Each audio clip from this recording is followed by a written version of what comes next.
Criminals running wild this weekend in many cities. Illegal street racers taking over a major intersection in Austin, Texas, and performing dangerous stunts that came really close to hitting people in the crowd. Police there completely outnumbered to stop it, and a large mob surrounding and shooting fireworks at one squad car. The wild scene left one officer hurt and several police cars damaged. Austin council members say the defund the police movement is to blame, and one of the attendees isn't worried about the consequences. It is dangerous, and it can be dangerous. Once you start going in and start doing things that you're not really supposed to do, then it is dangerous. We're sorry to that police officer that got hurt. I mean, he should have just stayed in his own lane. Are you ever scared that you are going to get arrested or something, you're going to have like a felony charge on you because of this? No, like I said, they can't catch us.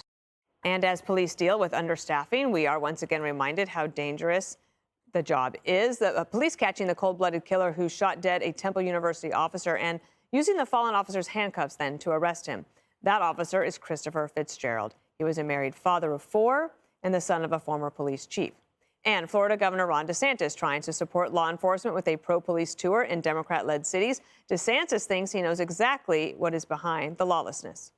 It's important to admit that these left-wing policies have failed. They've empowered criminals. They've put the public at risk. They've put law enforcement officers at risk. And so I think that this experiment has concluded, and we need to move in the direction where across the board from sea to shining sea, we have a commitment to respect for law enforcement and for law and order. All right, well, Kane, let's go to our resident Texan for any updates.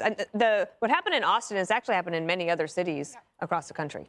That's true. You have all, I'm sure, heard the saying that has become somewhat popular over the last 5 years, that weak men create hard times create strong men in turn create easy times, giving rise once again to weak men. Austin is a great example of this. You have the former mayor and Steve Adler. You have this councilman, Greg Casar, who were part of the let's defund it to the tune of 1/3 of the police budget. This leads, although they tried to refund it 1 year later, the police left in droves. They haven't been able to rehire to the levels that is necessary. This leads to moments like this. And it is true, like you said, Dana, Austin's near and dear to my heart. I lived there for 3 years. It was an incredible town. It's headed down the path of San Francisco. It will be lost. I hope the entire state can protect itself from turning into California. But this city, unfortunately, is symbolic of something that's happening across this nation where bad policies create bad culture, and then you get a bad town. Greg, one of the city council members in Austin tried to call 911 and was on hold for 28 minutes. Yeah, a long time. It goes back to one word that you mentioned, outnumbered. Right? It's like the pandemic kind of snapped the tether between lawfulness and behavior. And it goes back to just fewer cops, and not just fewer cops, but just fewer people in general on the street, which can kind of keep the peace. There's nothing more vulnerable, really, than an empty street. I'd rather be on a road with 100 crazy people than be alone with myself. But also, if you've noticed when we're talking about this stuff, and we run the risk of sounding like a bunch of old fogies, like these kids in their zooped-up cars, because this has been going on since the 50s, right? Drag racing and stuff like that. But something else is going on here. It seems like all of the assailants and a lot of these crimes that we're covering are a lot younger than they have been. And they've been recidivists, like 16, 17-year-old kids in gangs who've been doing stuff for a while. Why do minors, and I know what the answer is, why do minors have more rights than us? Like, you know what? We didn't even mention the name of the kid that killed the police officer, maybe because, how old is he? 18-year-old Miles Pfeiffer. 18. Yeah, he's 18. But I mean, I think it's time for prison reform, right? Yeah. We went too far. We got to go back. No one's bothering to cuff these minors because they know they're going to get out because there's a lack of consequences. So I think it's time to create real consequences for kids and don't leave them exempt from our rules of society because they happen to be younger. I don't know what you do about that, but if you're a danger to society, I don't care if you're 15 or 25. I know I'm in the minority, but I would lock you up. Well, sometimes you provide the perfect segue. Ooh, good. And you just have, because Governor Ron DeSantis talked about some reform earlier today. Watch here and we'll get the judge's reaction. In this country, because we just saw what happened to this police officer in Philadelphia. If these criminals target and they assassinate a police officer, they should get the death penalty. Damn right. Damn right. Look, you know, when you talk about it, these young kids who feel empowered, they're saying things like, you know, sorry the police officer got hurt, but he should have stayed in his own lane, you know, and they can't catch us. You know what? We created these monsters. We have allowed them to get away with it. We as a society are allowing anarchy to take over in our streets. And what happens is when these kids get together to do what they call drifting or donuts, they'll go up one intersection, check to make sure there's no cops over the next mile or so. And if there are, they'll go to another intersection. They actually, you know, publicize where they're going to go and what they're going to do.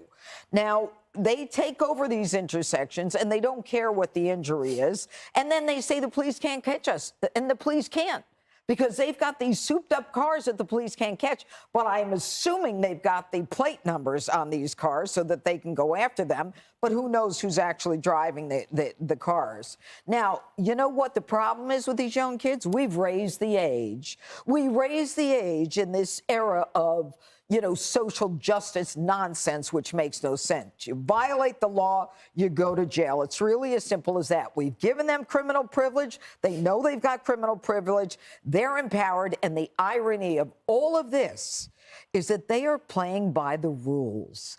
And the rules today are no bail. You're not going to be able to catch us. And even if you do catch us, I'm going to get away with it.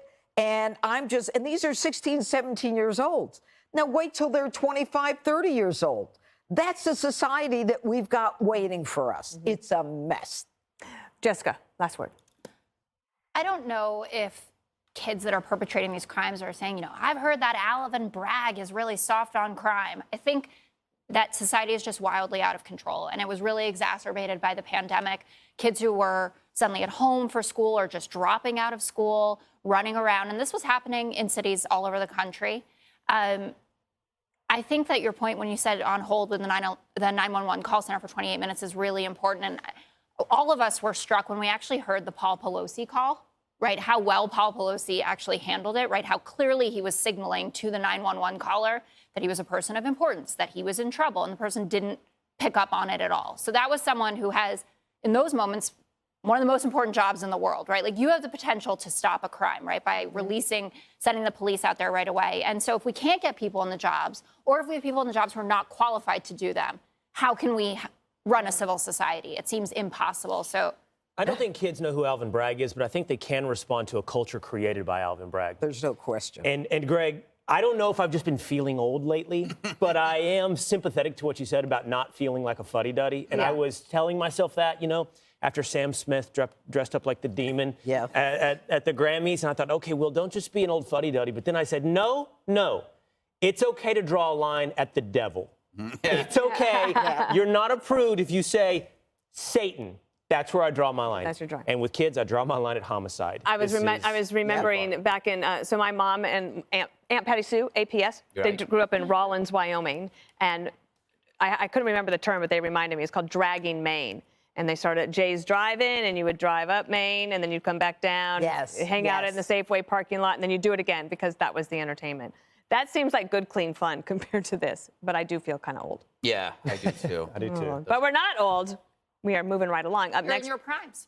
That's right. No, just exactly. me. No. Hi, everyone. I'm Brian Kilmeade. I want you to do me a favor. I want you to click to subscribe to the Fox News YouTube page. This is the only way that I know for sure that you're not going to miss any great commentary, any great news bites, any great interviews coming your way on Fox. You can get it all here on YouTube. So subscribe right now.